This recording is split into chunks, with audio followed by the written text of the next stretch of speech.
Hello everyone friends on the Velo channel. Today I'm going to show you what to do so that you can see what you're playing in Discord.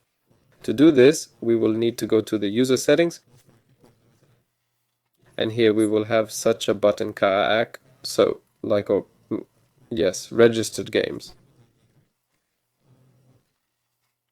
Here for example, I went to the Opera. Yes, it says that I play the Opera.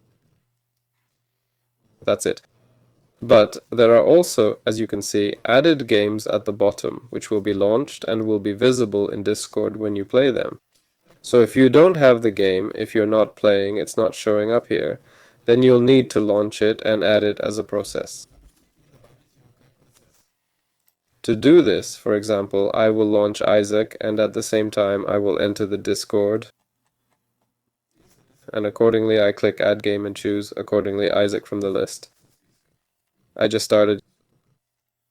You have to wait, but I already have it. For example, I can remove him from here, right? Accordingly, in this way it will be visible.